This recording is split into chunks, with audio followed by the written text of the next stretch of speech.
आदाब, बेबाक मुनसिफ में आप सभी का इस्तकबाल है। मैं हूं खुर्शीद रब्बानी। बात होगी आज फिर किसान आंदोलन की। दरअसल एमएसपी पर कानूनी गारंटी समेत कई मांगों को लेकर मुल्क के हजारों किसान पिछले 10 दिनों से धरने पर हैं।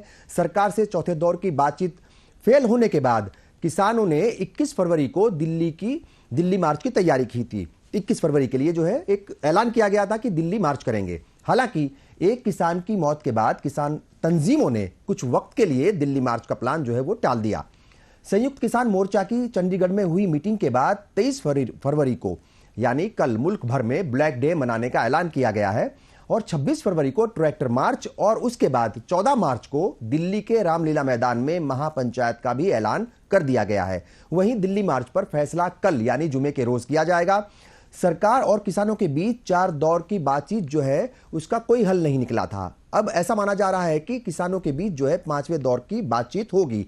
जाहिर तौर पर उसके ऊपर तमाम लोगों की निगाहें हैं, पूरे मुल्क की निगाहें हैं, क्योंकि अगर किसान दिल्ली आते हैं और हुकूमत उनकी बातें नहीं मानती है तो कहीं ना कहीं डिस्टर्बेंस जो है वो पैदा होगी। जैसे पहले लंबे वक्त तक 1 साल से ऊपर तक जो है वो किसान आंदोलन चलाता, 700 से ज्यादा किसानों की मौत हो गई थी, 700 से ज्यादा किसान जो है वो शहीद हो गए थे। तो जाहिर तौर पर ऐसे में बहुत सारे सवाल उठ रहे हैं कि क्या हुकूमत किसानों की बात मानेगी और किस तरीके से एक बीच का रास्ता निकल पाएगा। जाहिर तौर पर हुकूमत के ऊपर भी एक प्रेशर है, क्योंकि जो आम इंतखाबात हैं वो बहुत जल्द हैं, कुछ वक्त ही रह गया है। तो कहीं ना कहीं सियासी प्रेशर भी हुकूमत के ऊपर है और कोशिश हुकूमत कर रही है कि किसी भी तरीके से कोई बीच का रास्ता जरूर निकला जाए। 5वें दौर की बातचीत होगी, जाहिर तौर पर तमाम लोगों को उसी का इंतजार है। अब ऐसे में देखना दिलचस्प होगा कि क्या किसान और हुकूमत के बीच सुलह हो पाएगी या फिर किसानों का यह संघर्ष ऐसे ही चलता रहेगा। इस मसले पर बात करेंगे। बहुत सारे जो है पॉइंट्स होंगे जिनको हम डिस्कस करेंगे, समझने की कोशिश करेंगे कि हुकूमत जो है वो क्यों हिचकिचा रही है, क्यों पीछे हट रही है इतना प्रेशर होने के बावजूद भी। जैसे मैंने कहा कि आम इंतखाबात बहुत नजदीक हैं, सर पर हैं, और कोई भी हुकूमत होती है या कोई भी पॉलिटिकल पार्टी होती है वो रिस्क लेना नहीं चाहती। तो जाहिर तौर पर कुछ ना कुछ बड़ी वजूहात हैं। कोई बहुत बड़ा भारी भरकम जो है वो बोझ, एक तरीके से आर्थिक बोझ हुकूमत के ऊपर शायद पड़ने वाला है। अगर वो सारी बातें मान लेती हैं तो उस पर भी हम जरूर बातचीत करेंगे, तह तक जाएंगे कि असल वजह है क्या। बहरहाल इस मसले पर बात करेंगे। कई खास मेहमान मेरे साथ यहां जुड़ चुके हैं। हमारे साथ जाने माने किसान लीडर हरीश हून साहब हैं, बीजेपी से राजीव रंजन जी हमारे साथ हैं, कांग्रेस से कार्तिकेय सिंह जी हमारे साथ जुड़ चुके हैं और समाजवादी पार्टी से अशोक यादव जी भी हमारे साथ जुड़ चुके हैं। तमाम मेहमानों का मैं स्वागत करता हूं, इस्तकबाल करता हूं। और पहला सवाल हरीश हून जी आपके पास ही हम आएंगे पहले सवाल के लिए। जाहिर तौर पर हर कोई जानना चाह रहा है, क्योंकि डायरेक्ट इनडायरेक्ट वे में हर किसी का ताल्लुक जो है वो या पाला पड़ता है किसानों से, और ज्यादातर लोग जो है वो किसान फैमिली से ही आते हैं। तो किसान बहुत सारी डिमांड्स कर रहे हैं, बहुत सारी मांगों को लेकर के वो धरने प्रदर्शन कर रहे हैं और सड़कों पर हैं ना। उनके मतलब जो है एक तरीके से पूरी दिनचर्या उनकी खराब है, संघर्ष एक तरीके से वो कर रहे हैं। जाहिर तौर पर बहुत प्रॉब्लम होती है, तो लोग समझना चाहते हैं मामला कहां अटक रहा है। क्योंकि मैंने कहा कि भाई ये जो है अभी चुनाव का वक्त है और कोई भी पॉलिटिकल पार्टी या कोई भी हुकूमत वो रिस्क लेना नहीं चाहती, मगर कुछ ना कुछ तो झोल जरूर है, कोई ना कोई तो बड़ी वजह है। आप क्या बताना चाहेंगे इस बारे में? देखिए, जहां तक सबसे पहले तो सभी साथियों को नमस्कार। और मेरी आवाज मुझे आ रही है? जी, आपकी आवाज हमें बिल्कुल क्लियर आ रही है, तो थोड़ा सा बर्दाश्त कीजिए अपनी आवाज को, आप तक भी पहुंचेगी, तमाम लोगों तक भी पहुंचेगी। चलिए, शुक्रिया। मैं ये बता दूं, चुनाव लड़ना है या चुनाव सर पर है, ये सरकारों का खेल है जी। किसान अपने हकों की लड़ाई लड़ रहा है, राजा तो बाद में बनेगा। जिसको अपने हक नहीं मिले, अपने अधिकार नहीं मिले, आजादी के 75 वर्ष बाद भी, वो हुकूमत के चुनावों की क्या बात करेगा। हमारा विषय है किसान को उसके हक मिले, हमको उसके अधिकार मिल जाए। लेकिन वर्तमान सरकार जनता की सरकार नहीं। लोकतंत्र में जनता की सरकार जनता के हितों के लिए होती है। वर्तमान सरकार उद्योगपतियों की सरकार और उद्योगपतियों के हितों के लिए है जी। दुर्भाग्य यह है कि जब जनता अपने हक मांगती है, या तो उसे खालिस्तानी बता दिया जाता है, आतंकवादी बता दिया जाता है, या नक्सली बता दिया जाता है, नए नए नाम दिए जाते हैं। हाँ, देशद्रोही बता दिया जाता है। बिल्कुल ठीक है, देशद्रोही बता, जाने नए नए नामों, नई नई संज्ञाएं दी जा रही। मैं बहुत स्पष्ट कह रहा हूं, आज जिस तरह से एक कम्युनिटी को इस देश में आइसोलेट कर दिया, उसी तरह से एक दूसरी कम्युनिटी को सरकार की सोच है कि उसे भी आइसोलेट कर दिया जाए। लेकिन ये भगत सिंह के वंशज हैं। 2% जनसंख्या है देश में, लेकिन आर्मी में 15% देश के लिए कुर्बानी देते हैं। अब वापस आता हूं कि पेच कहां अटका है। किसान एक छोटी सी चीज, कोई नई मांग नहीं कर रहा है, ये बहुत लॉन्ग स्टैंडिंग मांग है। सरकार 20 पर पहले वादा कर चुकी है। किसान आज आंदोलित है मानी हुई मांगों को मनवाने के लिए। ये मैं दोबारा दोहरा रहा हूं, किसान आंदोलित है सरकार से, जो सरकार ने मांगे मान ली थी, उन मांगों को मनवाने के लिए। 2011 में मोदी जी जब स्वयं गुजरात मुख्यमंत्री थे तो एमएसपी हुई वकालत कर चुके हैं डॉक्टर मनमोहन सिंह जी से, उस वक्त के प्रधानमंत्री जी, जब आप कंज्यूमर अफेयर्स कमेटी के चेयरमैन थे, चेयरपर्सन। 2014 के चुनाव में मैनिफेस्टो आपने वादा किया किसान को एमएसपी देने का, किसान से वोट ली, आप प्रधानमंत्री बन गए, लेकिन आप वादा भूल गए। 2019 में फिर वादा किया। हम तो कह रहे हैं कि भारतीय जनता पार्टी अपना मैनिफेस्टो देख ले, प्रधानमंत्री जी अपना मैनिफेस्टो देख ले। आज पूरे देश में बसों पर, सड़कों पर, जहां भी प्रचार का व्यवस्था हो सकती है, जहां भी प्रचार की संभावनाएं हैं, पूरी मोदी सरकार ने, पूरी भारतीय जनता पार्टी ने एक ही लाइन लिखी हुई है, मोदी जी की गारंटी। हम भी कह रहे हैं 2014 में हमें भी गारंटी दी थी कि किसान को एमएसपी का कानून मिलेगा। 2019 में हमें गारंटी दी, नहीं मिला। 13 महीने के दिल्ली आंदोलन के बाद 750 से ज्यादा किसानों की शहादत के बाद हमसे वादा किया था, रिटर्न में हमको दिया था कि हम कमेटी बनाएंगे और आपको एमएसपी की गारंटी का कानून देंगे, लेकिन कोई कानून नहीं दिया। और किसान मांग क्या रहा है, मैं 2 लाइनों में बता दूं। हम फसल उगाते हैं, सरकार हमारी फसल का दाम तय करती है। हम कह रहे हैं कि जो दाम आप तय करते हैं उस दाम का एक कानून बना दीजिए कि इससे नीचे कोई ना खरीदे। उदाहरण के लिए आप भी रोड पर गाड़ी चलाते हैं, मैं भी रोड पर गाड़ी चलाता हूँ। हाई स्पीड का एक कानून है या नहीं है? इससे ज्यादा तेज गाड़ी चलाएंगे तो चालान कटेगा। ठीक है, उसी तरह से हम एक कानून मांग रहे हैं कि जो हमारी फसल का दाम सरकार निर्धारित करती उससे नीचे कोई भी खरीदता है, हमें ये मतलब नहीं है कि कौन खरीदेगा। मैं ये स्पष्ट कर दूं, देश में एक भ्रम फैलाया जा रहा है कि किसान ये मांग कर रहा है कि उसकी 100% फसल सरकार खरीदे।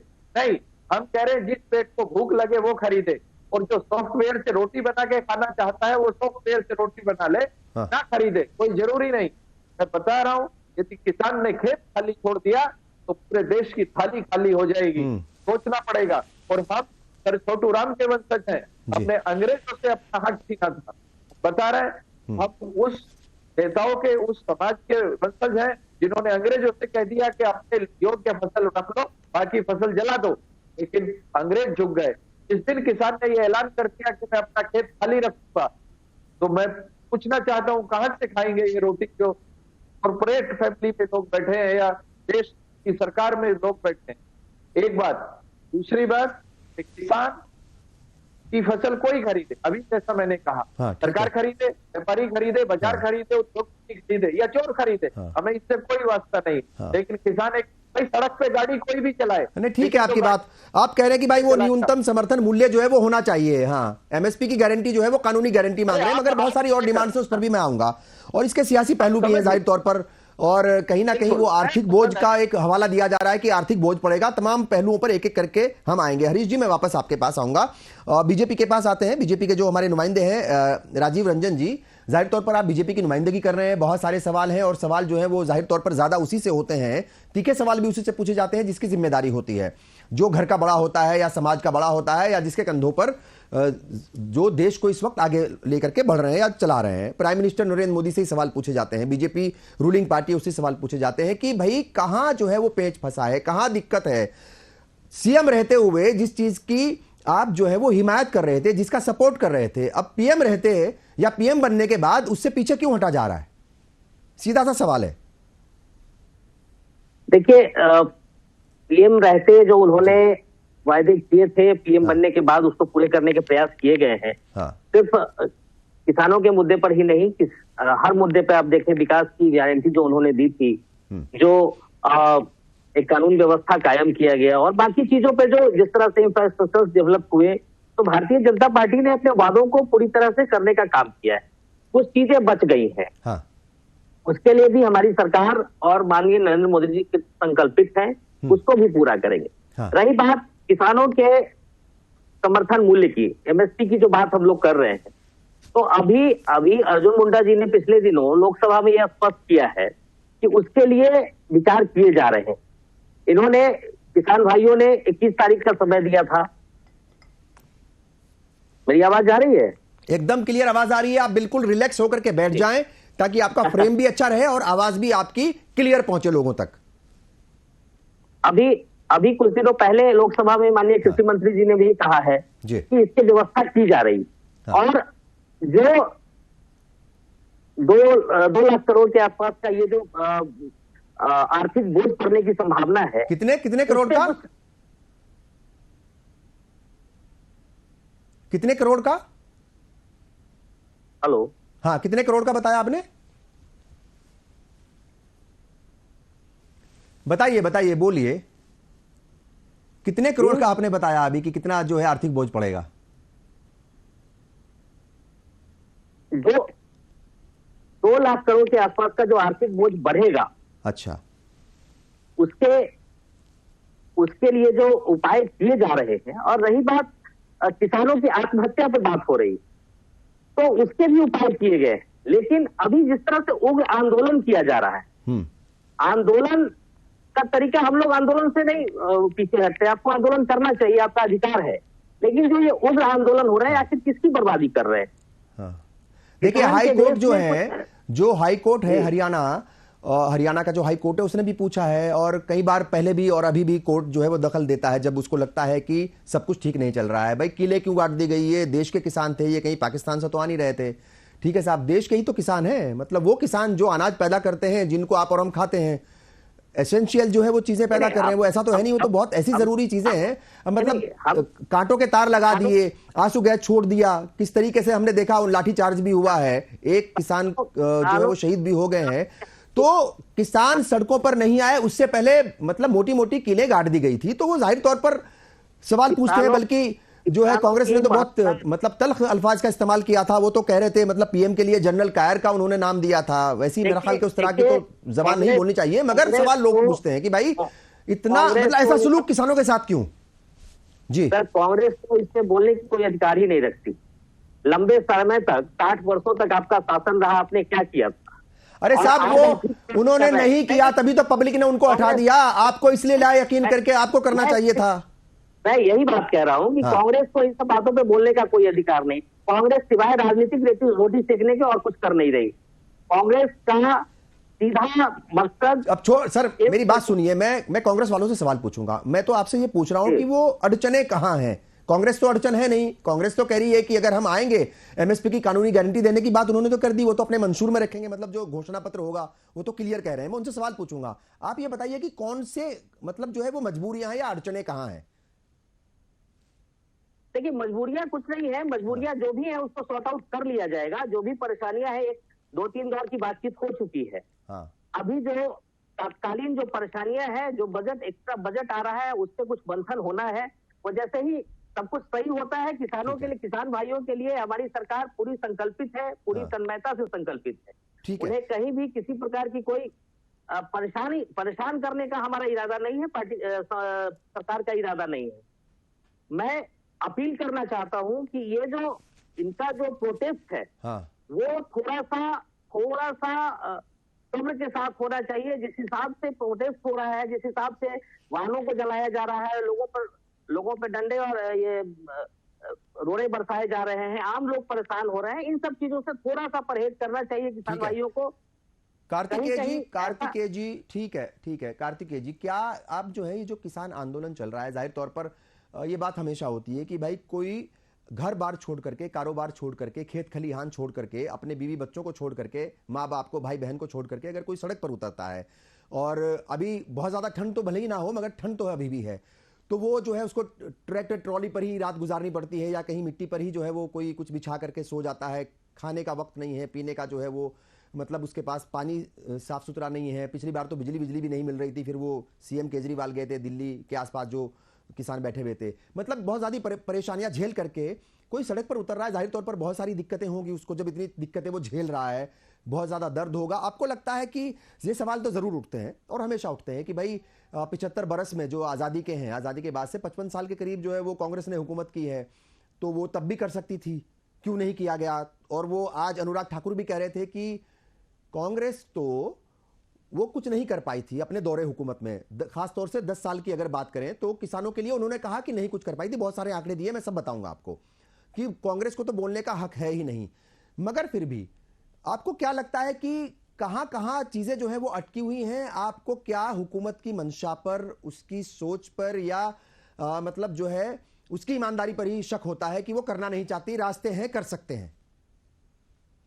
सबसे पहले तो आपका बहुत, और मैं एक एक करके जी आप देते। आपने सबसे पहले एक बात करी जिसमें कहा कि हालांकि उतनी ठंड नहीं है, लेकिन मैं आपको ध्यान दिलाना चाहूंगा कि कोरोना काल 2020 से किसान सिंघू और टिकरी बॉर्डर, और तब से लेकर नवंबर तक इन किसानों ने बहुत ज्यादा गर्मी झेली, बरसात झेली और उतनी ही ठंड झेली।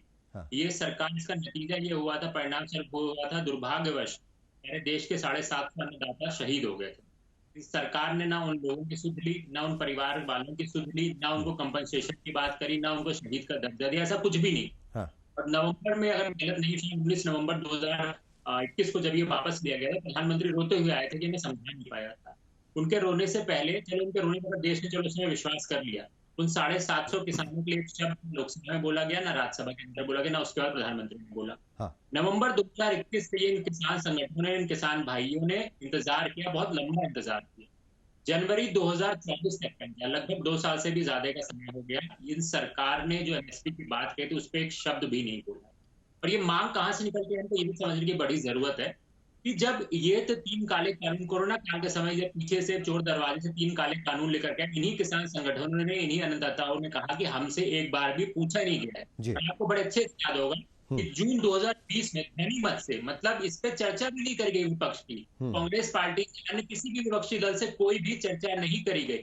ये पहली बार हुआ था, कॉर्पोरेट फार्मिंग के लिए अलाउ कर दिया था। ये बोला था कि कोई भी बड़े से बड़ा कॉर्पोरेट घराना किसी भी कीमत पे कॉन्ट्रैक्ट कर ले, किसी भी कीमत पे ले लेगा। दूसरा, इसमें सबसे बड़ा बदलाव जो कर दिया था, एसेंशियल सर्विसेज एक्ट जो होता है, जिसमें पहले था कि कोई जमाखोरी ना हो पाए, काला बाजारी ना हो, उसके लिए एक लिमिट बना रखी थी, उस लिमिट को भी खत्म कर दिया। अगर उदाहरण के लिए हम व्यापारी होंगे तो हमारा एकमात्र उद्देश्य होगा कि हम सस्ते से सस्ते दामों पे अनाज को ले लें, उसकी हम जमाखोरी कर लें, जाके ज्यादा से ज्यादा अपने पास संगठित करके रख लें, ताकि जब मार्केट में उसकी डिमांड बढ़े तो हम अपने हिसाब से रेट को तय कर पाए। अब हम आ जाते हैं कांग्रेस के काल पे। जब देश आजाद हुआ था तो हमको अन्न बाहर से मंगाना पड़ रहा था, हम इतने हालत में भी नहीं थे कि एक सुई भी बना सके। उस समय से लेकर के हरित क्रांति के माध्यम से श्वेत क्रांति के माध्यम से, खासकर हरित क्रांति का सबसे बड़ा असर था कि हम गेहूं पे, चावल पे आत्मनिर्भर हो गए। हम इतना आत्मनिर्भर हो गए कि विश्व में आज उत्पादन के मामले में हम दूसरे या तीसरे नंबर पे आते हैं। इसी तरीके से बागवानी फसलों में, अन्य फसलों में भी हम आते हैं। कांग्रेस पार्टी जब यूपीए सरकार में 2004 की मैं बात कर लेता हूँ, क्योंकि अभी इनका 10 साल, अपना 10 साल हम देख लेते हैं। 2004 में जब हम आए तो सबसे पहले स्वामीनाथन कमेटी, जो हमने सबसे बड़ी किसानों के लिए स्वामीनाथन कमेटी बनाई, 2004 में आते। नवंबर से दिसंबर 2006 में उस कमेटी की रिकमेंडेशन आई, उसमें से हमने फिर उसको 201 पॉइंट बनाए थे, जिसमें से हमने अपनी सरकार, ये सरकारी आंकड़े हैं, भाजपा वाले गलत बताते वोट देंगे, 201 में से 175 जो उसमें रिकमेंडेशन दी गई थी उसको हमने मान लिया। स्वामीनाथन कमेटी के अंदर एक होता है C2 + 50% था, मतलब कि 1.5 गुना कीमत आप किसानों को दे। वो हो सका कि हमारी सरकार चली गई, हम उसको ला करके नहीं ले आ पाए थे। जैसा कि आपने अपने आरंभ में बताया कि भारतीय जनता पार्टी ने अपने मैनिफेस्टो में इस चीज को लिख करके दिया। यही लोग थे जिन्होंने कहा था किसानों की आय को हम 2022 तक दोगुनी कर देंगे। आज 2024 है, आप किसी भी, ये भाजपा के नेता प्रवक्ता बैठे हैं, किसी भी नेता से पूछ लीजिए, ये सरकारी बताने कि भाई किसानों की आय ये थी और अभी हो गई। ये जरूर हो गया इन समय में कि जितने भी बीज थे, जितने भी उर्वरक थे, जितनी भी खादें थी, उसके दाम जरूर 2 गुने 3 गुने हो गए।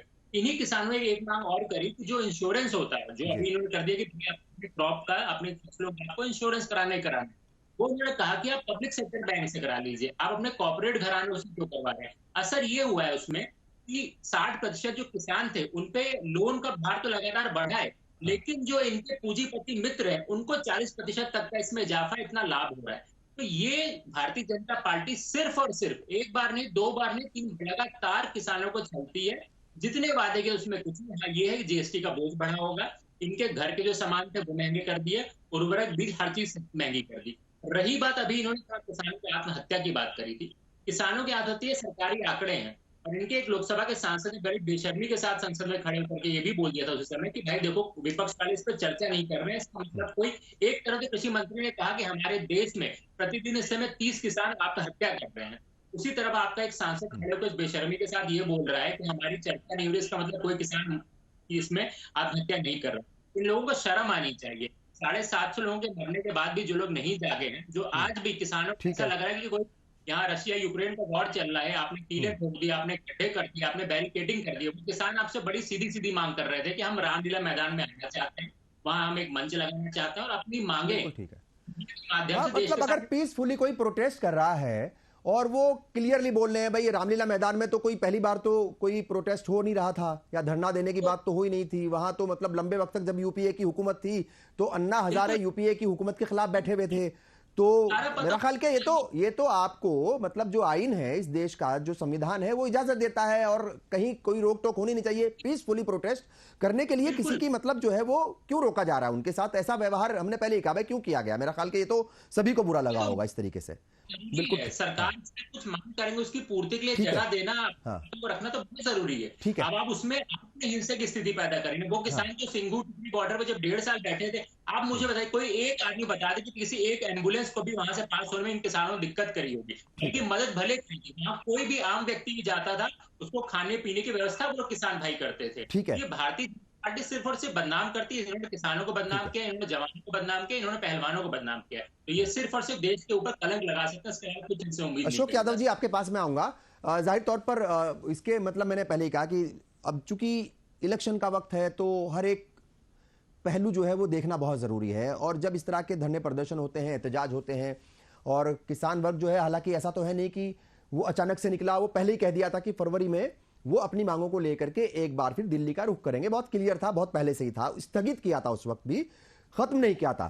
ठीक है साहब, तो अभी इसका जो सियासी एंगल है वो क्या देख रहे हैं आप? क्योंकि बीजेपी लगातार इस बात को कह रही है कि जो विपक्ष है वो इसमें जो है वो कहीं ना कहीं आग में घी डालने का काम कर रहा है, वो सियासी रोटियां सेकने का जो है वो काम कर रहा है, कोशिश कर रहा है, और वो इस पर सियासत कर रहा है और इन्हें कहीं ना कहीं वो आगे बढ़ाने का काम कर रहा है। यानी हुकूमत का सीधा सीधा इल्जाम यह है कि विपक्ष जो है वो पीछे है किसानों के और हुकूमत के खिलाफ वो इनको आगे कर रहा है। देखिए, सबसे बड़ा सवाल ये उठता है कि जब इन्होंने अपना जो मैनिफेस्टो में लिख के दिया था कि 2022 तक हम किसानों की आय दोगुनी कर देंगे, ये किस ग्राउंड पे दिया था? ये क्या ये मोदी जी की गारंटी थी? ये सबसे बड़ा सवाल उठता है।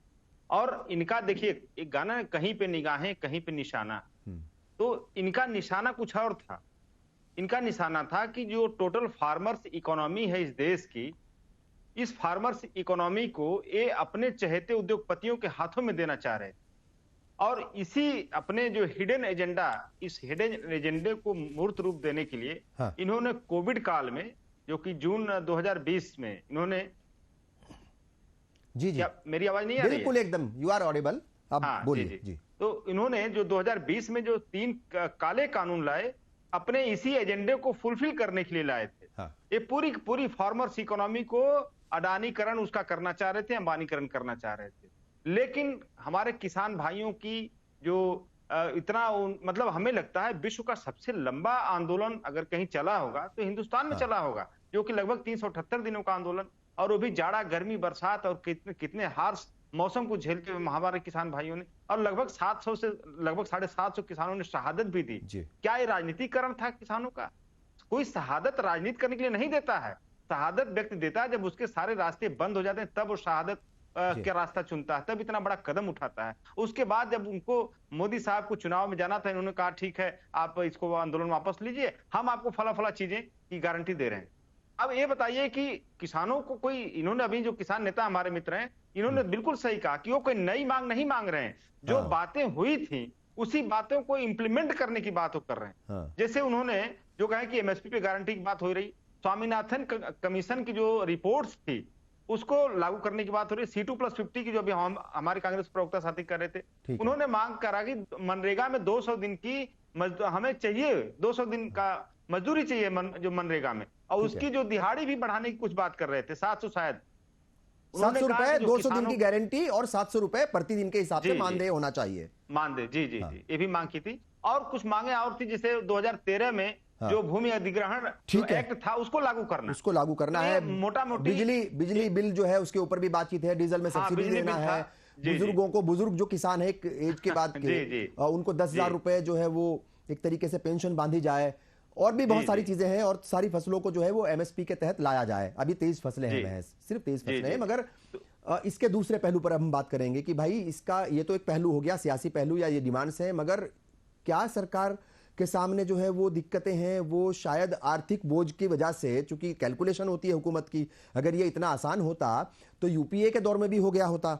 ठीक है साहब, ये डिमांड आज की तो है नहीं, ये तो 60s से जो है अलग अलग वक्त में चल रही है। उस वक्त भी जो है 64 में एक कमीशन बनाया गया था, एक कमेटी बनाई गई थी झा साहब की क़यादत में, अलग अलग वक्त में चलता रहा, और ये डिमांड जो है ठीक है, कमीशन बनाया था, ऐसे तो सच्चर कमेटी भी बनाई थी एक कम्युनिटी के जो है हालात को बदलने के लिए, उनको एग्जामिन करने के लिए, मगर अब मतलब जो है वो देख तो लेते हैं कि ये बीमारी है, मगर उसका इलाज वक्त पर नहीं होता, और शायद मजबूरियां होती होंगी। मैं बार बार इस बात को कह रहा हूं कि चाहे वो यूपीए की हुकूमत हो या एनडीए की हुकूमत हो या किसी दूसरी पार्टी की, कुछ ना कुछ मजबूरियां जरूर रहती होंगी। अब हम उन मजबूरियों को जानने की कोशिश करेंगे। मैं कुछ जो है वो बयान पढ़ करके सुनाता हूं, और मेरा सवाल हरीश हूं जी आपसे ही होगा ये, और अनुराग ठाकुर साहब, उनसे बात हो रही थी आज, वो मीडिया से मुखातिब हो रहे थे, मैं भी वहां पर मौजूद था। बहुत सारे उन्होंने कुछ आंकड़े दिए हैं। एक तो कल ही गन्ने की जो फसल का जो प्रति क्विंटल है, मतलब 1 क्विंटल पर 8% के करीब जो है वो बढ़ा दिया है, 25 रुपए बढ़ा दिए, पहले 315 थे, अब बढ़ करके 340 रुपए कर दिए हैं। तो वो कह रहे हैं कि एक ये बड़ी बढ़ोतरी की गई है। वो कह रहे हैं कि किसानों की जो आमदनी डबल करने के लिए हुकूमत हर जरूरी कदम उठा रही है।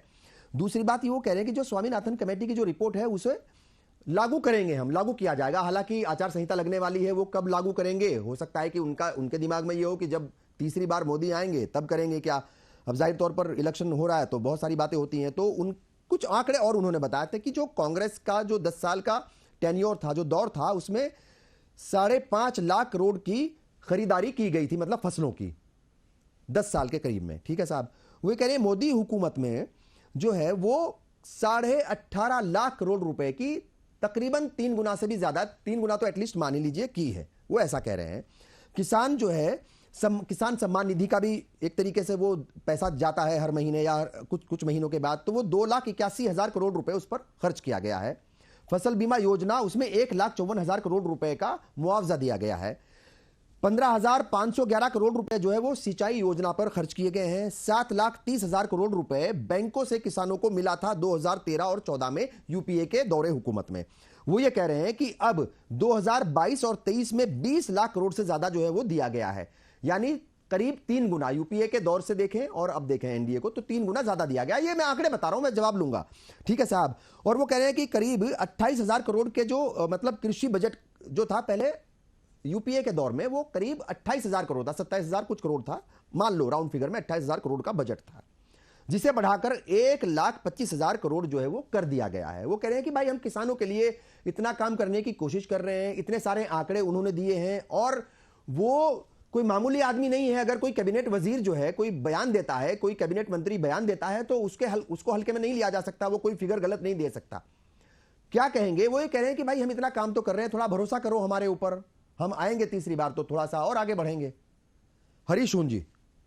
देखिए सबसे, हाँ मैं आ रहा हूँ, हाँ। और मैं 2 बातें बताना चाहता हूँ जो आंकड़े इन्होंने दिए हैं। सबसे हाँ। पहले तो हम एनडीए या यूपीए इस कुश्ती में बिल्कुल नहीं पड़ना चाहते, हमें अपना हक चाहिए।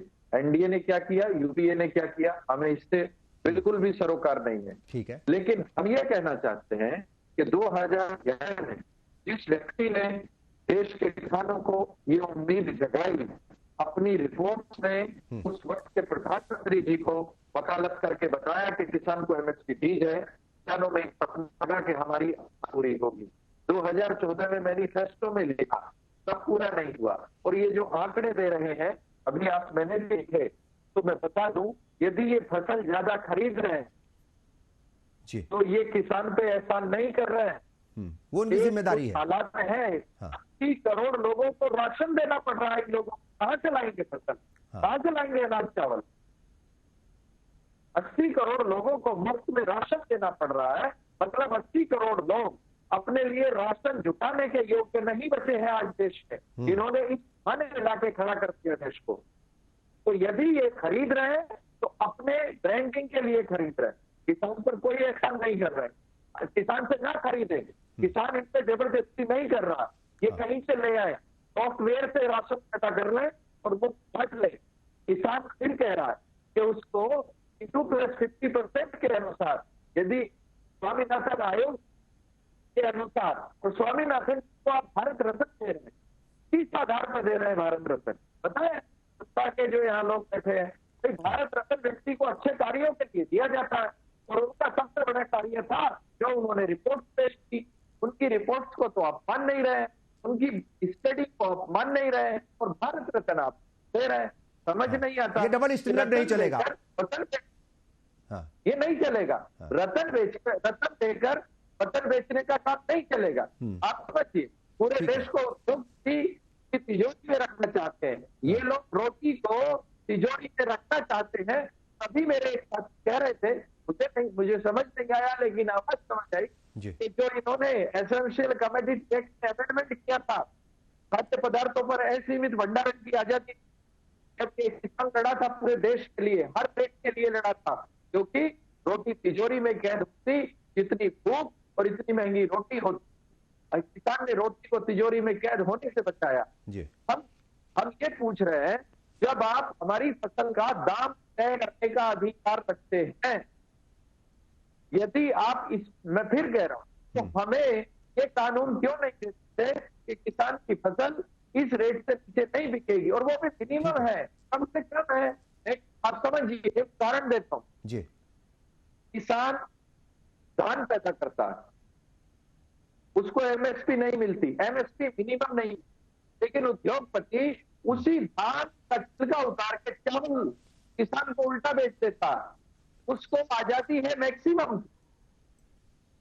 अब हम सभी फसलों पे एमएसपी मांग रहे हैं, उससे आप उपभोक्ता का भी लाभ होता है। कैसे होता है, आज का उदाहरण देता हूं। ठीक है। जब किसान ने लहसुन उगाया तो वो 40 रुपए किलो बिका। आज आप और मैं दोनों लहसुन खरीदते हैं, जब उद्योगपति की तिजोरी में कैद हो गया तो 500 रुपए किलो खरीदते हैं। ठीक है, बिल्कुल ठीक है। और बहुत सारे ऐसे एग्जाम्पल्स हैं, जब आप किसी डिपार्टमेंटल स्टोर में जाते हैं तो वहां पता चलता है वो पैकिंग में जो है ना, मतलब छोटी छोटी चीजें, मतलब जो बहुत सस्ती होती हैं, जो किसान के मतलब जो है वो खेत से कुछ 1 रुपए किलो मिलती हैं, तो वो सैकड़ों रुपए किलो में बिकती हैं। अब मैं आता हूं बीजेपी के राजीव रंजन जी, आपके पास। आप कह रहे थे कि भाई कांग्रेस को बोलने का हक नहीं है। देखिए, तमाम लोगों को बोलने का हक होता है, जो हुकूमत में होते हैं उन्हें भी, और जो अपोजिशन में होते हैं उन्होंने भी। और यह भी देखा जाता है कि किसने क्या किया। तो मैं आपको बताता हूं यूपीए के दौरे हुकूमत में क्या कुछ हुआ, चूंकि मैंने वो भी बताया जो अनुराग ठाकुर कह रहे थे, और मैं खुद वहां मौजूद था जिस वक्त में बोल रहे थे, दोपहर में, आज ही। ठीक है साहब, तो मैंने सारे आंकड़े बताए एक एक करके बड़ी ईमानदारी से। अब कुछ आंकड़े कांग्रेस के भी हैं, और वो आंकड़े जो हैं वो farmer.gov.in से लिए गए हैं। क्या कुछ हुआ था यूपीए के दौर में और क्या कुछ तकरीबन इन 10 साल में हुआ, मैं आपको बता देता हूं। मनमोहन सरकार में 6 प्रमुख जो फसलें हैं, जो मेन फसलें हैं, उन पर जो एमएसपी है वो 87 से लेकर के 87% से लेकर के 205 यानी 205% तक उसमें बढ़ोतरी हुई थी। 6 फसलों की हम बात कर रहे हैं, मोटे तौर पर 6 फसलें ली गई हैं। मोदी हुकूमत में ये जो आंकड़ा है वो 51% से लेकर के 103% तक जाता है। गेहूं की अगर बात करें तो वहां पर 87% की बढ़ोतरी हुई थी उन 10 वर्षों में, एमएसपी में 87% की। और गेहूं पर ही मोदी हुकूमत में करीब 51% की बढ़ोतरी हुई, तो कम है। एनडीए कम है, मोदी हुकूमत कम है उनके मुकाबले यूपीए के। धान की अगर हम बात करें 126% की बढ़ोतरी हुई थी, मोदी हुकूमत में सिर्फ 66% की बढ़ोतरी हुई है। ठीक है साहब, यहां भी मोदी हुकूमत कम है। धान की अगर हम बात करें, धान दूसरे वाला ग्रेड ए, ये 2 तरह के धान है, एक आम धान है और एक ग्रेड ए है। ग्रेड ए का जो धान था उसमें 120% की बढ़ोतरी हुई थी, और मोदी हुकूमत में 63% की बढ़ोतरी हुई है। चने में 115% यूपीए में। और अगर हम बीजेपी की बात करें, पिछली बार भी मैंने आंकड़े बताए थे, क्योंकि ये मतलब ऑथेंटिक आंकड़े हैं, कहीं ऐसे नहीं आए कहीं से आगे उछल करके। चना जो है वो वहां पर 64% की बढ़ोतरी हुई है, जो यूपीए के मुकाबले कम है। तुअर की दाल कर ले, वहां 205%, यहां सिर्फ 87%। मक्का की बात करें 143%, 143% जो है वो बढ़ोतरी हुई है यूपीए के दौरे हुकूमत में। और अब जो है 59%, आधे से भी कम। ठीक है साहब।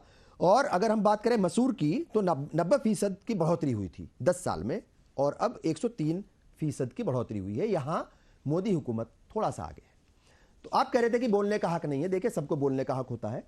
हो सकता है कि ये आज अपोजिशन में है, कल जो है वो बरसर इख्तदार हो, यानी कल हुकूमत में हो, आप अपोजिशन में हो, क्योंकि जनता है, वो पब्लिक है, वो ही चुनती है। मुझे नहीं लगता कि, मैं तो बहुत क्लियरली इस बात को बोल रहा हूं, कांग्रेस वाले अक्सर ये जो है वो दम भरते हैं कि ईवीएम का गड़बड़ है, ईवीएम का खेल है। ईवीएम का कोई खेल नहीं है। सारा खेल जनता का है। जनता को आपकी बात समझ में आ रही है तो वो आपको जिताती है। जिस दिन इनकी बात समझ में आने लगेगी या ये अपनी मैसेज को प्रॉपरली कन्वे करने लगेंगे, इनको गद्दी पर बिठा देगी। फिर ये कल बैठ करके कहेंगे नहीं उनको बोलने का हक नहीं है। ऐसा नहीं होता, सबको बोलने का हक होता है। अब मुझे जवाब दीजिए इस बात का। वही सवाल है कि भाई अब आप जो है हुकूमत में हैं, अब आप भाग रहे हैं और आंकड़े जो है आपके पास है नहीं क्लियरली, तो मैं आपको ये पूछ रहा हूं कि मजबूरी क्या है। वापस मैं आपको मौका दे रहा हूं बोलने का। मजबूरी बताइए, लोगों को समझाइए कि ये मजबूरी है हुकूमत की। जब इसकी शुरुआत की गई थी, मेरे ख्याल से 1966-65 में इसकी शुरुआत की गई थी, तो उस समय ये पैदावार कब, उस समय खाद्यान्नों का अभाव था, किसानों की परेशानी थी, बहुत सारी चीजें थी जिसके कारण इसको लागू किया गया था। वहां धीरे धीरे पैदावार बढ़े, लोगों में जागरूकता आई। सर पुरानी कहानी मत बताइए अब आप प्लीज, टाइम की भी कमी है, आप तो सीधा मुद्दे पर आइए प्लीज। सुना रहा हूं मैं, नहीं सुना, मैं कहानी बिल्कुल नहीं सुना रहा हूं। इसके ताव में जाना चाहता हूं कि इसकी जरूरत क्यों पड़ी, क्योंकि खाद्यान्न का अभाव था। आज खाद्यान्न सरप्लस है। आप समझिए, हम लोगों को अभी एक साथी चर्चा कर रहे थे कि 80% लोगों को खाद्यान्न उपलब्ध कराना पड़ रहा है और 2022 में इसको दुगुना करने की बात। सर 2022 में दुगुना करने की बात जरूर थी, लेकिन जो महामारी से हम लोग गुजरे हैं 20 और 21 में, उसका नुकसान और उसका दम तो आज तक पूरे विश्व की जनता भर रही है। और बावजूद इसके 23 फसलों को शामिल किया गया है। मोदी सरकार ने 23 फसलों को एमएसपी में शामिल किया है। और घोषणा पत्र, हम लोगों ने घोषणा पत्र में भी कहा था कि उत्पादन की लागत से 50% किसानों को इसका लाभ मिलना चाहिए, तो हम लोग देने के प्रयास कर रहे हैं। अब हम लोग चाह रहे हैं कि सरकार चाह रही है कि किसानों 50% से ज्यादा का जो किसान की पैदावार है उसको सरकार खरीदने के बात पर विचार कर रही है। इसमें कुछ चीजें ऐड करनी होंगी, जैसे मार्केटिंग को थोड़ा सा बढ़ावा देना होगा, जिस पर सरकार विचार कर रही है। ई मार्केटिंग पर भी एक अच्छा एक ऑप्शन हो सकता है, ई मार्केटिंग के जरिए भी। और लोगों की पहुंच तक पैदावार को सही सलामत, बिना खराब हुए, बिना सड़े गले पहुंचाने की व्यवस्था में सरकार विचार कर रही है। तो सरकार अपने विचार और अपने ईमानदारी को किसानों के प्रति कहीं कोई उसमें अभाव नहीं है, पूरी तन्मयता से सरकार काम कर रही है। और हो सकता है कि पिछले दिनों कुछ कमियां रही हो, लेकिन अभी वर्तमान में जिस तरह से कृषि मंत्री जी ने पहले भी कहा है और आज भी जो वार्ता लगातार हो रही है, तो इसमें एक चीज तो ध्यान से जरूर आ रहा है कि सरकार किसानों के प्रति काम करना चाह रही है, उदार। ठीक है कार्तिकेय जी, आपके पास में आता हूं। देखिए बहुत सारी बातें हो रही हैं और जाहिर तौर पर देखिए इसमें भी कोई दो राय नहीं है कि जब आप विपक्ष में होते हैं, आपका मतलब कोई भी पार्टी, चाहे बीजेपी हो या कांग्रेस हो या क्षेत्रीय दल कोई भी हो, जब विपक्ष में होते हैं तो बात कहनी होती है, सिर्फ कुछ करना नहीं होता। और ये कहावत जो है हम हमेशा से सुनते आ रहे हैं कि कहने में और करने में बहुत फर्क होता है। तो अब जाहिर तौर पर अगर वो सारी बातें उस वक्त नहीं मानी गई, स्वामीनाथन कमेटी बनी, उसकी जो है वो रिपोर्ट आई, उस वक्त सारी बातें तो नहीं मानी गई। अगर सारी बातें मान ली गई होती तो आज किसान धरने पर नहीं होते। जाहिर तौर पर नहीं मानी गई, इसका मतलब कोई ना कोई मजबूरी रही होगी। मजबूरी क्या है मैं आपको बताता हूं। मजबूरी तो है साहब, ऐसा तो है नहीं कि मजबूरी नहीं है। मजबूरी क्या है उसको जरा थोड़ा सा उसको गौर से सुनिएगा। मतलब कि इश्यूज क्या क्या हैं। इश्यूज ये है कि सभी फसलों पर एमएसपी की डिमांड है। ठीक है साहब, 10,000 रुपए जो है वो बुजुर्गों के लिए पेंशन चाहिए, मनरेगा में 200 दिनों की गारंटी और 700 रुपए जो है वो प्रतिदिन का मानदेय चाहिए। बिजली बिल जो है वो माफी, डीजल पर सब्सिडी, और अगर हम इसकी बात, और भी कई सारी डिमांड्स हैं मगर ये मोटी मोटी डिमांड्स हैं। और अगर अब हम बात करें कि बोझ क्या पड़ेगा सरकारी खजाने पर, क्योंकि हुकूमत जो है वो चाहे यूपीए की हो या आज एनडीए की या मोदी साहब की हुकूमत हो, तो वो तो हिसाब किताब लगाएगी कि आ कितना रहा है, जाना कितना है, पूरा एक सिस्टम है। बजट उसी से बनता है कि सरकार की आमदनी कितनी है और किन किन सोर्सेज से आमदनी है, वो पैसा कहां से आता है और खर्च किन मदों में होगा, कहां कहां खर्च होगा। तो अगर हम पिछले साल की बात करें तो मतलब 2023 का शायद 45 लाख करोड़ का बजट था, तो जो आमदनी थी वो उसमें भी डिफरेंस था, मतलब आमदनी कम थी, खर्चा ज्यादा था। अब ये कहा जा रहा है, अलग अलग आंकड़े हैं, कोई कह रहा है 35 लाख करोड़, कोई 30 बता रहा है, लेकिन 25 से 30 लाख करोड़ जो है वो उसका, ये तो बीजेपी वाले को जो भाई साहब हैं उनको तो शायद बहुत ज्यादा मतलब ये स्टडी करके नहीं आया, इन्होंने सिर्फ कहा 2 लाख करोड़ का बोझ पड़ेगा। 2 लाख करोड़ का नहीं है, ये 25 से 35 के बीच का एक आंकड़ा है। इतना बोझ पड़ना है, आर्थिक बोझ। अब सवाल यह है कि यह पैसा आएगा कहां से? यह तो जाहिर तौर पर जो है वो फिर आम पब्लिक से ही आएगा। पेट्रोल, डीजल, इनके ऊपर जो है फिर और ज्यादा टैक्सेस बढ़ा दिए जाएंगे, या फिर दूसरी जो है खाद्य सामग्री है उनके ऊपर, यानी कुल मिलाकर के पैसा तो आम पब्लिक की जेब से ही निकलना है। तो मेरा सवाल यही है कि क्या आपको नहीं लगता कि अपोजिशन में रहते हुए बातें करना बहुत आसान होता है, मगर असल वजह यह है कि आर्थिक बोझ बहुत ज्यादा पड़ने वाला है, इसीलिए सरकार जो है वो फूंक फूंक करके कदम उठा रही है, इसलिए रिस्क भी ले रही है, जबकि आम इलेक्शन बिल्कुल सर पर है। मैं सबसे पहले आपको धन्यवाद करूंगा कि बड़े कम इसमें ऐसे एंकर हैं जो बराबर के तराजू में रख करके बोलते हैं। अपने कांग्रेस के समय के जो आंकड़े थे वो भी रख के दिखाए और भाजपा के समय के आंकड़े वो भी रख के दिखाए। इसमें एक बात मैं जवाब दूंगा आपकी बात का, एक बात मैं कहना चाहूंगा। अभी आपने अनुराग ठाकुर अपने मंत्रालय के ऊपर कुछ नहीं बोलेंगे, जो उनके मंत्रालय उस पर कभी बात करने को नहीं आएंगे। भाजपा में दिक्कत यही है, कृषि मंत्री अर्जुन मुंडा को जो जवाब देना चाहिए वो अनुराग ठाकुर देंगे। को कागज में किसी ने पकड़ा दिया, वो बोलना शुरू कर दी। उन्होंने ये नहीं बताया कि ये जो फसल बीमा योजना है इससे 40,000 करोड़ रुपए का फायदा प्राइवेट कंपनियों को हुआ है। वो ये बताना भूल गए हैं कि कितने लोग दोबारा किसानी करने को विवश हो गए, क्योंकि ये अन्य माध्यमों में रोजगार उपलब्ध नहीं करा पा रहे हैं। जो किसानों की आमदनी है 10 सालों में 4% का इजाफा था, यूपीए के टाइम में 1% का इजाफा करीबन हो पाया है सिर्फ और सिर्फ एनडीए के सरकार के टाइम में।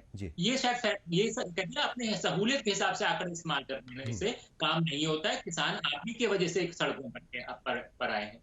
फिर आपने एक बोला कि आर्थिक चीजें कैसे होंगी, कि जब आप सरकार में कुछ और बातें करते हैं, उसके मैं एक आंकड़े आपको दे दूं। मैं मनरेगा से आपको तुलना करा देता हूँ कि 2008 में जब हम मनरेगा लेकर के आए तो हमने कहा कि 100 दिन तक अगर हम रोजगार नहीं दिला पा रहे तो आपका हक है कि 100 दिन हम आपको 100 रुपए देंगे। मतलब उसके हिसाब से आप साल में जो कृषिहीन भूमिहीन लोग हैं उनको 10,000 रुपए की आप वार्षिक आय हो जाएगी उस समय पे।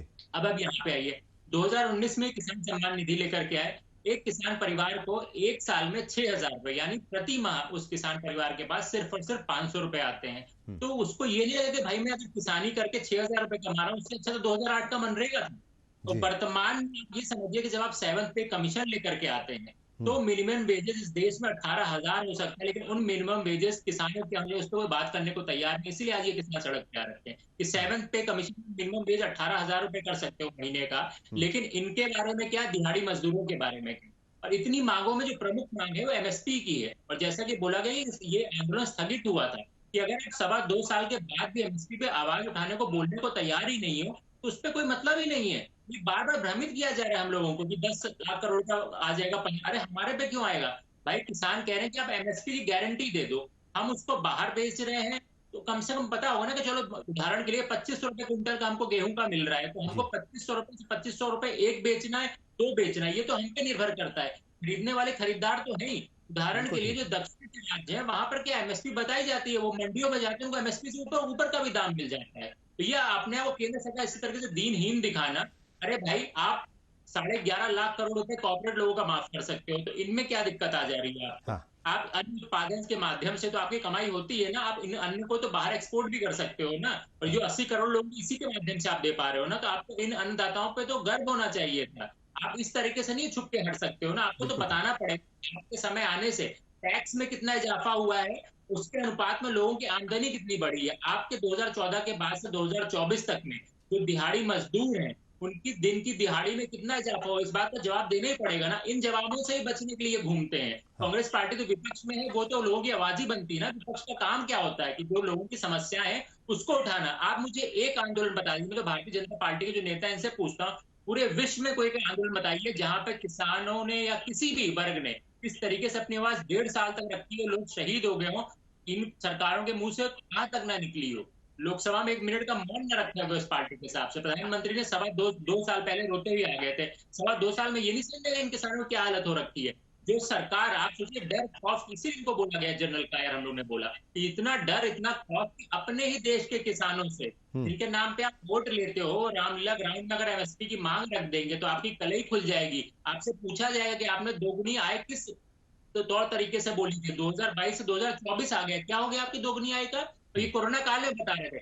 जिस देश में सरकार ने अपने समय इतने लोगों की मौत हो गई, लाखों लाख ऑक्सीजन की कमी से, इस सरकार ने लोगों से, आप बताइए आपके हमारे किसी की भी सैलरी में ऐसा हो रखा हो कि भाई क्या कहते हैं हमारे उससे टैक्स कम लिया गया हो, स्पेशल ट्रेनें चला के 2-3 गुना किराया लिया गया था, सरकार पे उसी तरीके से पैसा आ रखा था। हाँ। सरकार में भारतीय जनता पार्टी पे 10,000 करोड़ रुपए का फंड आ जाता है, 5300 करोड़ रुपए का उसमें रिटेल बॉन्ड पे फंड आ जाता है, और सरकार कल को आपको कहते हैं कि हमारे पास यहाँ पे पैसा देने को लिए नहीं है। तो सिर्फ कमजोर वर्ग के लिए इनके पास पैसा नहीं है, दबे कुचले हैं उनके लिए पैसे, इनको सिर्फ इनके कॉर्पोरेट घरानों को फायदा पहुंचाना होगा तो भारतीय जनता पार्टी तुरंत। अशोक यादव जी आपके पास आऊंगा। क्या कुछ लगता है आपको, उम्मीदें क्या नजर आ रही हैं? देखिए राजनीति तो होती रहेगी, तमाम बातें भी होती रहेंगी, आंकड़े जो है इधर के भी आएंगे उधर के भी आएंगे, सारे आंकड़े भी आएंगे, अपनी जगह है सब चीजें, मगर कोई रास्ता जो है आपको कुछ सूझता है, कुछ हल नजर आता है? और या फिर आपको लगता है कि हुकूमत जो है वो इंतजार कर रही है कि आचार संहिता कितना जल्द लग जाए, कैसे उनका पीछा छूटे किसानों की डिमांड से, मांगों से? देखिए आपने जो आंकड़े दिए 25 से 30 लाख करोड़ का, जी मुझे लगता है कि मैं इस पे कभी इंडियन एक्सप्रेस या किसी अखबार में पढ़ रहा था जी कि जो 25 से 30 लाख का आंकड़ा है जो सरकार बता रही कि इतना बर्डन पड़ेगा, ये पूरी किसानों की जो फसलें हैं उसको खरीद करके डंप करने का ये अमाउंट है। और अगर सरकार फसलों को खरीदती है एमएसपी पे, हाँ। और उसको कहीं ना कहीं सरकार सेल आउट भी करती है, ऐसा नहीं कि सब लेके खरीद कर एक जगह गोडाउन में रखना है सरकार को, तो उसके जो बीच की मार्जिन है उस मार्जिन को अगर देखा जाए तो 14 से 15 लाख करोड़ की मार्जिन, तो वो जो उनके ऊपर जो बर्डन पड़ेगा बेसिकली वो 25 से 30 लाख करोड़ का नहीं है, वो 14 से 15 लाख करोड़ का है, पहली बात। और दूसरी बात कि जब इस देश में उद्योगपतियों का जब 11 से 12 लाख करोड़ का ऋण माफी की जा सकती है, तो इस देश के अन्नदाताओं के लिए 14 से 15 लाख करोड़ रुपया क्यों नहीं खर्च किया जा सकता? और दूसरी बात मैं कहना चाहूंगा, जिस तरह से हमारे संविधान में राइट टू प्रोटेस्ट वो भी मतलब अहिंसक तरीके से हमें संवैधानिक अधिकार है। आप बात करते हैं इसमें कोई जर्मनी में कहते हैं ना, जर्मनी का तानाशाह, हाँ। बर्लिन के सड़कों पे किसानों को आपने देखा होगा किस तरह से प्रोटेस्ट करते हैं, और पेरिस की सड़कों पे किसान प्रोटेस्ट करते हैं, लेकिन वहां की सरकारी मशीनरी और सरकार हमेशा किसानों को अप्रिशिएट करती कि इनका संवैधानिक अधिकार है अपनी मांग रखने का, हम नहीं पूरा कर पा रहे हैं, हमारी कमी है।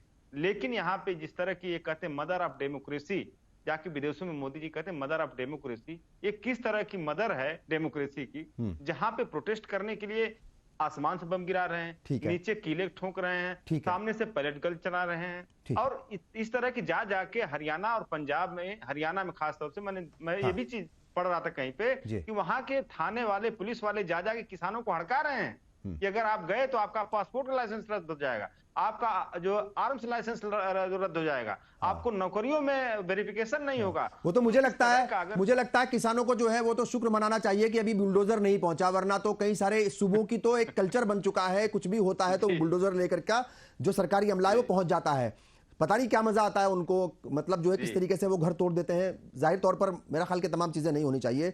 ठीक है, बहुत शुक्रिया आपका। हरीश जी, क्या फाइनल कमेंट्स रहेंगे? क्या कुछ रास्ते नजर आते हैं? क्या कुछ जो है इस वक्त आपको लोग देख रहे होंगे, क्या उन्हें कहना चाहेंगे आप? रास्ते कौन से सुझा सकते हैं आप, या क्या आपके सुझाव होंगे?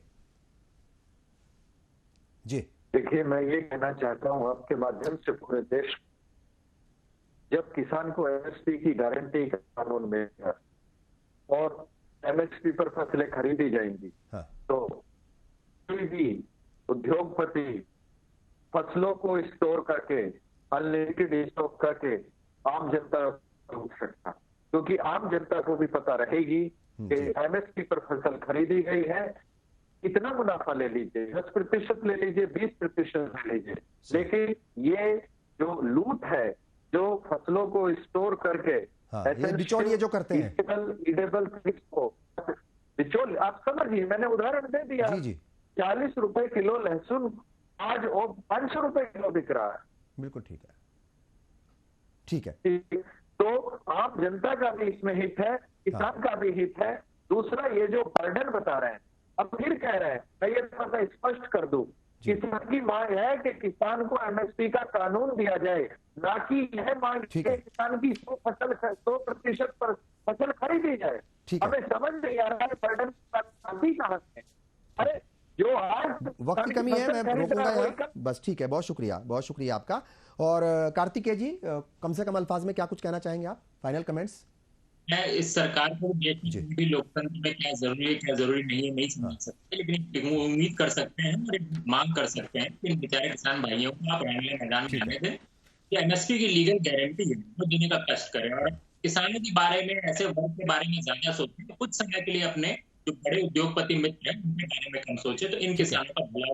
राजीव जी क्या फाइनल कमेंट्स होंगे, क्या कहेंगे आप? पर्ची जो है वो कोरोना के नाम पे मत फाड़िएगा इस बार। Final comments. कोरोना के नाम पे पर्ची मैंने बिल्कुल पर्ची नहीं फाड़ी है। मैंने जो अतिरिक्त बोझ की बात कही थी जिसको आपने डिफेंड किया कि वो 2 लाख करोड़ नहीं 25 लाख करोड़ है, आपने सही कहा। वो पूरा का पूरा तो अलग अलग आंकड़े आते हैं भाई। 25 लाख करोड़ हो गए।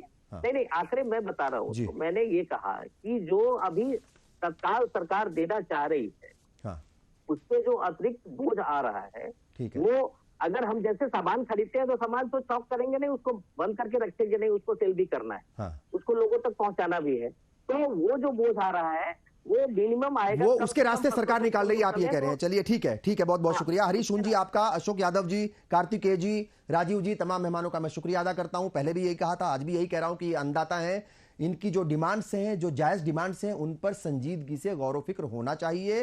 हुकूमतों को इनको हल्के में नहीं लेना चाहिए। अन्नदाता हैं ये इस मुल्क के। आपने प्रोग्राम देखा, बहुत बहुत शुक्रिया, आदाब।